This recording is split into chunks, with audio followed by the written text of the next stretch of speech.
how Barkor do I come down to essence? What it really comes down to is this idea that there has to be some essence. But see, I say that there is a material universe, right? And this is the thing that necessitates having an essence, the fact that there's something real, okay, and it's out there. But my denial of essence is due to reduction to absurdity. If everything is a system, right, they're going all the way down to potentially to quarks, or quark systems, yeah, of energy and fields and stuff. But let's say that it stopped there. Well, that's this tiny scale. Obviously, at our level, we're talking about essences invented to explain why this lighter is blue. Because it has a quality, it adheres to the essence of a thing in itself. But we know this is millions and billions of different kinds of molecules in a system. And our ability to individuate it is because the system has certain boundaries where what are a lot of interactions becomes very few with the surrounding atmosphere. Almost no interactions compared to the internal bonding energy, for example.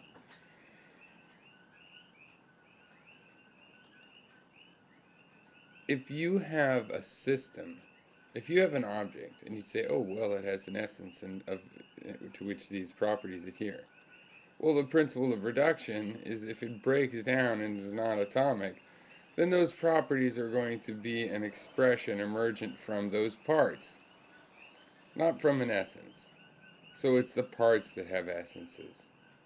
But they break down into systems. And this goes way, way, way down until the point where, at best, you could argue that there's some sort of essential nature of a quark. But there's a whole multidimensional family of these kinds of particles that can be constructed from quarks, and the ways they interact, and their transformation into energy or just the quantum field.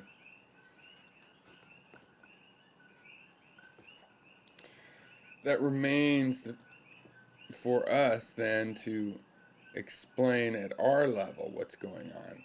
And at our level, there is clearly no essence. It's a reduction of absurdity based on the fact that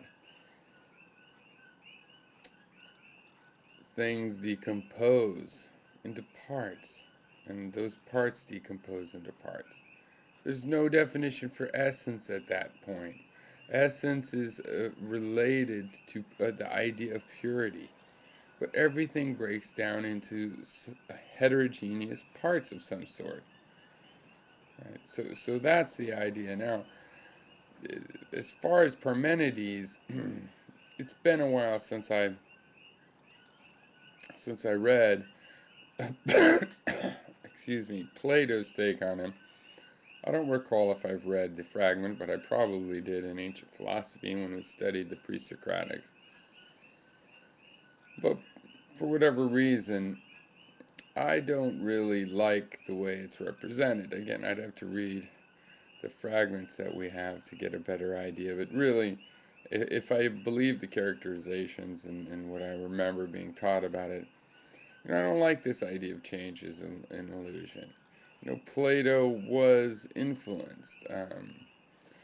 Now, whether Plato believed in forms or believed in the challenges to forms that he put in a dialogue, I don't know. And I don't know that Plato even wanted us to know that, or else why did he always use this dialectic dialogue form, the Socratic method? It must have been because he didn't want to make it about himself. And yet he names all these other philosophers, so it's somewhat of an interesting technique. Anyway, he invented it and he liked it.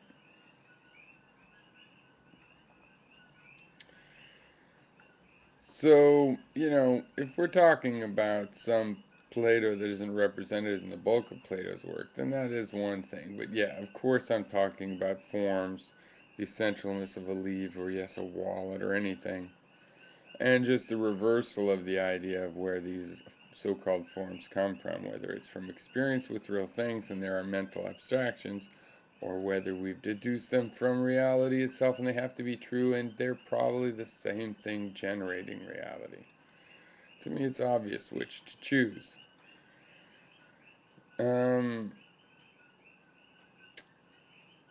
so, yeah, I mean, we can talk about Plato. My main objection is something like the Republic, where, it's anti-art. We see really fascist attitude about how governments might be run. Sure, it was a long time ago, but this guy was a philosopher. He didn't believe in a lot of the old superstitions, but this republic is both not the way of the time and yet not very modern. Or I mean, there were other philosophers around that had a better idea of how to organize politics. He was Well, he seemed to honestly apply his philosophy to his idea of how to make a society, and then you can see what a terrible society would be. I'm sorry, that reflects back on the philosophy. But I mean, you could praise many things about him and go for it, and I may join you in many of them. But I'm just not into, ooh, you know, 2,300 years or whatever it is of respect, so he's got to be respected. There's no momentum to respect. I mean, I respect him as a historical figure. We're not talking about history. I mean, we're talking about his ideas. His ideas are antiquated, and I think even in context of the time, I've seen better. So, it's useful because he helped motivate people to create abstractions. People creating abstractions thinking they're finding out the true essence of nature. Well, it's not the true essence of nature, but it's, pretty good. It's like the five regular solids are true in the solar system. That's why there's that many planets. Oh, no? Yeah, well, regular solids are still interesting. Conic sections. Some truly beautiful mathematical form explains all of the universe. No, but it does explain very well the paths in the possible paths in a gravitational field. So, these things can be very useful, but just giving them an essential nature. I'm curious where you're saying I find essence. I mean, if I said, yeah, well, you get down to this particle, and what's its essence?